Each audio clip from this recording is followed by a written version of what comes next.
전원주택, 모듈러 주택은 시홀스하우스. 네이버에서 시홀스하우스를 검색하면 공식 카페에서 다양한 정보를 확인할 수 있습니다. 모듈러 주택이 궁금하다면 지금 바로 시홀스하우스에 문의하세요.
안녕하세요. 시홀스하우스 김대호 이사라고 합니다. 오늘은 저희 시홀스하우스에서 어떻게 집을 지어지는지 이런 공정을 직접 살펴볼 텐데요. 우선 저희 시홀스하우스는 모듈러 주택에 있어서는 국내에서 가장 오래된 기업입니다. 벌써 16년차 모듈러 주택을 짓고 있고요. 그리고 저희는 그렇게 오래됐음에도 불구하고 저희 기술로 집을 짓는 것이 아니라 미국에서 기술 이전을 받아서 미국식 목조주택을 짓고 있습니다. 미국식 목조주택은 어떤 것인지 한번 들어가서 차근차근 저와 함께 살펴보도록 하겠습니다. 그리고 제가 여기 서 있는 이곳은 파주 문산에 있는 공장입니다. 직접 파주 문산 공장에 오시면 제작되는 공정도 직접 볼 수 있고요.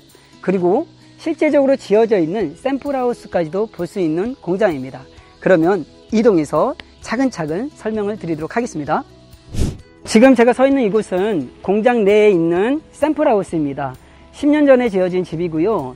이 주택은 미국식 목조주택으로 지어진 집입니다. 그런데 겉으로 보기에는 이게 미국식 목조주택인지 아니면 그냥 목조주택인지 아니면 조립식 주택인지 구분이 안 갑니다. 이따가 공장 투어를 하면서 이게 왜 미국식 목조주택인지 저희가 설명을 조목조목 드릴 텐데요.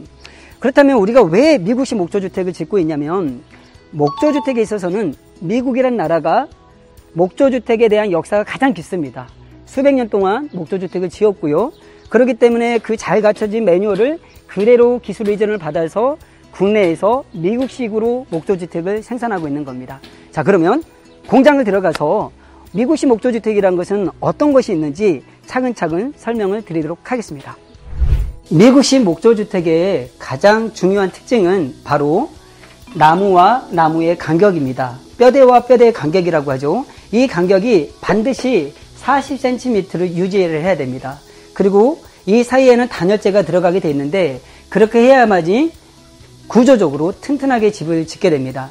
많은 사람들이 목조주택을 짓게 되면 뒤틀리거나 나중에 10년만 지나도 집이 변형이 된다더라 이런 의구심을 갖는 분들이 있는데요. 실제적으로 매뉴얼대로 지어진 집, 골조를 갖다가 촘촘하게 간격을 정확하게 유지하는 집들은 절대 뒤틀리거나 변형이 될 일이 전혀 없습니다.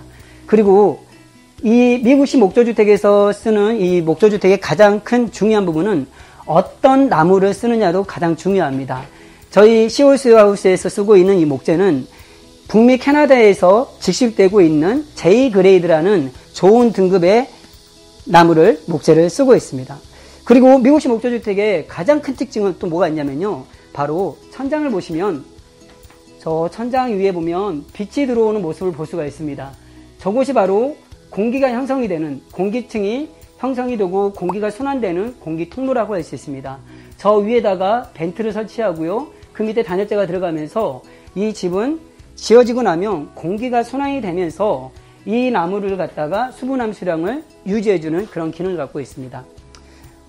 아까 제가 잠깐 이 나무에 대한 원자재에 대해서 말씀을 드렸는데요. 이 나무는 반드시 수분 함수량이 9에서 12% 남겨져 있는 잘 건조된 나무를 써야지만이 그리고 간격을 잘 유지해야만이 뒤틀림이 없고 수명이 100년까지 갈 수 있는 그런 튼튼한 집을 만들 수가 있는 겁니다. 여기 공정은 이미 목조가 40cm 간격으로 짜여져 있고 그 안에 단열재까지 충전되어 있는 현장입니다. 그런데 이 단열재는 가등급, 나등급, 다등급으로 구분이 되고 있는데 저희가 쓰고 있는 이 인슐레이션 글라솔의 이 등급은 가등급의 단열재를 쓰고 있습니다. 어떤 지역은 중부 1지역만 가등급을 쓰고 중부 2지역 그리고 남부 지역 같은 경우는 나등급, 다등급을 써도 무관하지만 저희 시홀스하우스에서는 모든 단열재, 중부 1지역, 중부 2지역, 남부 지역 상관없이 무조건 가등급의 단열재를 쓰고 있습니다. 그 이유가 뭐냐면 단열재의 역할이 비록 그냥 보온에 대한 그런 역할만 갖고 있는 것이 아니라 단열재 역할은 좋은 등급의 단열재를 썼을 경우에 겨울에는 따뜻하고요, 여름에는 시원합니다. 그리고 이 단열재가 충격을 흡수해주는 역할도 갖고 있고요, 그리고 소음을 차단해주는 차음 역할까지 갖고 있기 때문에 여러 가지 기능을 갖고 있기 때문에 저희 시홀스하우스에서는 중부 지역, 중부 2지역, 남부 지역에 상관없이 무조건 가등급의 단열재를 쓰고 있습니다. 그럼 지금부터 시홀스하우스만의 기술력을 갖고 있는 현장을 찾아왔는데요. 저희 시홀스하우스는 바닥 프레임을 이렇게 철 프레임으로 짜고 있습니다. 이렇게 철 프레임을 짜는 이유는 뭐냐면 저희가 이동식 주택이기 때문에 이 주택을 들고 이동을 해야 되는 과정 중에 뒤틀리지 않게 하기 위해서 철 프레임을 짜고 있는데요. 이 철 프레임은 구조 계산이 되어 있는 구조가 안전한 그런 구조로 짜여져 있는 철 프레임이라고 할 수 있겠습니다. 그러면 이 철 프레임이 현장에서 어떻게 배치되고 이 철 프레임 안에는 어떤 식으로 목 구조가 설치가 되는지 한번 현장으로 가서 확인하도록 하겠습니다. 방금 말씀드렸던 것처럼 철프레임이 이렇게 짜지게 되고요. 각 프로젝트별로 철프레임이 깔리게 됩니다. 지금 보고 있는 이 현장의 철프레임은 제주도 서귀포에 나가는 모델인데요. 보시다시피 지금 현재 목구조를 짜기 위해서 준비 중에 있습니다. 지금 보시는 이 두 부분이 1층이고요. 그리고 이 두 개의 모듈러는 2층입니다. 그리고 제일 뒤에 있는 저 조그마한 프레임은 다락을 짓는 또 하나의 모듈입니다. 그래서 1층과 2층 위에 다락까지 짓는 모듈로 만들어지고 있는 프로젝트입니다. 보시는 바와 같이 철프레임 안에다가는 이 목구조가 삽입되게 되어 있는데요. 이 목구조도 마찬가지로 벽체와 천장에 들어가는 목구조의 40cm 간격으로 바닥에다가도 40cm의 간격으로 목구조를 짜가지고 이 프레임 안에다가 나무를 삽입하는 공정입니다. 이건 국내에서 유일하게 시홀스에서 하고 있는 그러한 프로세스이고요. 그리고 이 사이에는 동일하게 단열재가 들어가게 되어 있습니다. 오늘 현장에서는 단열재를 삽입하고 있는 공정을 볼 수가 없는데 이 부분은 사진을 통해서 보여드리도록 하겠습니다. 제가 서 있는 이곳은 바로 현관 입구입니다. 바로 여기에는 신발장이 들어갈 거고요. 그리고 중문을 열고 들어가면은 거실이 될 텐데 중요한 거는 현관 입구, 그러니까 신발장이 놓이는 이 부분까지도 보일러 배관이 깔라져 있다는 겁니다. 저희 시홀스하우스에서는 난방을 100% 하고 있습니다. 현관 입구뿐만 아니라 그리고 화장실, 그리고 다용도실, 그리고 하다못해 계단실 밑에까지도 배관을 깔아서 100% 난방을 통해서 겨울을 엄청나게 따뜻하게 보낼 수 있는 그런 집으로 제작이 되어지고 있습니다. 방금 전에 제가 말씀드렸던 대로 시홀스하우스에서는 현관 입구뿐만 아니라 화장실에도 그리고 100% 난방을 까는 보일러 배관이 깔려져 있다고 했는데 지금 보시는 부분이 바로 화장실입니다. 화장실에도 보일러 배관이 깔려져 있고요. 그리고 저기 보면은 작은 공간이 있는데 저기는 나중에 건축주께서 화장대를 쓰겠다고 해서 만든 공간인데요. 저기 밑에다가도 엑셀 배관을 통해서 보일러 배관을 설치해 놨습니다. 자, 많은 분들이 이런 질문을 합니다. 그러면 배관이 많다라는 거는 겨울에 난방비가 많이 나오는 거 아닙니까? 라고 질문을 하기도 하는데요. 시홀스하우스는 저희가 쓰고 있는 이 단열재는 모두 가등급의 단열재를 쓰고 있고요. 그리고 바닥에도 단열재가 들어가고 벽에도 들어가고 천장에도 모두 가등급의 단열재가 들어갑니다. 뿐만 아니라 공기구멍, 그러니까 벤트를 통해서 공기가 순환이 되면서 한번 올라온 온기는 밖으로 빠져나가지 않고요. 내부에서 공기가 순환이 되기 때문에 어떤 집보다도 따뜻한 집입니다. 기본적으로 목조주택은 어떤 주택도 따뜻하기 마련입니다. 그러나 저희 시홀스하우스의 목조주택은 목조주택 중에서도 더 따뜻한 집이라고 할 수 있는 공정입니다.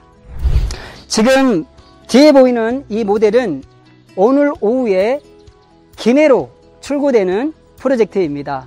1층이 2개 모듈이고요. 2층에 2개 모듈로 형성이 돼서 총 4차가 김해까지 이동을 하는데요.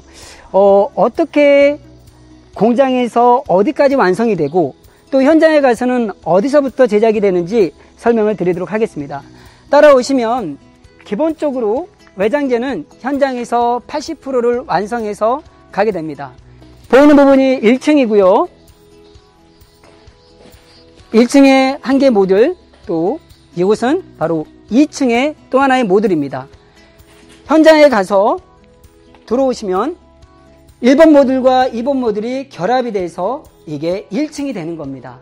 그런데 중요한 거는 보면 아까 제가 말씀드렸던 대로 온돌을 쳐서 이동을 하게 됩니다. 온돌이 두께가 50cm가 넘습니다.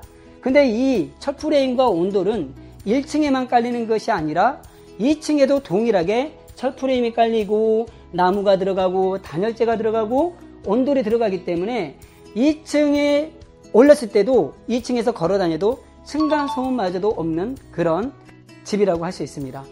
목조주택의 가장 큰 단점 중에 하나가 2층에서 걸어 다니면은 목조의 특징상 울릴 수밖에 없는데요. 그래서 밑에서는 층간소음이 날 수밖에 없는데요. 저희 회사는 층간소음이 날 수 있는 그런 요인을 저희가 잡아서 철프레임이라든지 나무를 넣고 단열재를 넣어가지고 소음을 차단해주고 그리고 그 위에다 또 온도까지 쳤기 때문에 층간의 두께를 일반 아파트라든지 주택의 일반의 두께가 21cm인데요. 저희 시홀스에서는 50cm로 이 두께를 유지하고 있습니다. 그렇기 때문에 층간소음까지 없는 집이라고 할 수 있습니다. 지금 보시다시피 오늘 출고가 될 예정인데요. 내부에 있는 내부 인테리어는 현장에서 결합이 된 상태에서 내부 인테리어가 들어갑니다. 타일, 도배, 마루, 그리고 싱크대, 그리고 등급유 설치까지는 현장에서 직접 설치된 이후에 작업을 하게 됩니다. 오늘 제가 우리 시홀스하우스 공장 투어를 통해서 저희 시홀스하우스가 어떻게 미국식 목조주택을 짓는지 소개를 시켜드렸는데요. 이렇게 더운 여름 날씨에 땀을 흘리면서까지 설명드렸던 이유는 뭐냐면 건축주께서 건축에 대한 이해를 하지 않고 집을 지었다가는 나중에 건축 시공사한테 끌려다니는 경우가 너무나 많기 때문입니다. 적어도 내 집을 짓는데 우리 집의 외장만 보는 것이 아니라 우리 집의 뼈대는 어떻게 되어 있는지, 우리 집의 심장이라고 하는 단열재는 어떻게 구성이 되어 있는지, 이 집이 정말로 뒤틀리지하고 튼튼하게 지어줄 수 있는 그런 구조로 지어져 있는지, 그리고 어떠한 나무를 쓰고 있는지, 그리고 그러한 나무들을 갖다가 그러한 구조를 갖다가 유지해 줄 수 있는 비결, 공기구멍을 형성하고 있는지, 이런 것들은 공장에 와서 직접 시공하는 모습을 보지 않으면 알 수가 없는 공정입니다. 그렇기 때문에 소비자 입장에서는 반드시 공장에 와서 그 현장이 집을 제대로 매뉴얼대로 짓고 있는지 눈으로 확인하는 것이 가장 좋습니다. 보이는 디자인은 얼마든지 설계자의 요청에 따라서 얼마든지 가능합니다. 그러나 보이지 않는 건축의 85%를 차지하는 보이지 않는 부분은 반드시 건축주께서 건축에 대한 이해, 매뉴얼에 대한 이해를 하고 진행하는 것이, 집을 짓는 것이 건축주를 위한 길이기에 오늘 이렇게 더운 날씨에도 열심히 설명을 드렸습니다. 긴 시간 동안 시청해 주셔서 감사드리고요. 더 자세한 내용은 저희 파주 문산 공장, 파주시 문산읍 통일로 2010번 길 36 주소를 찍고 오시면 보다 자세한 상담을 들을 수가 있습니다. 다음에는 더 유익한 영상으로 다시 찾아뵙도록 하겠습니다. 감사합니다.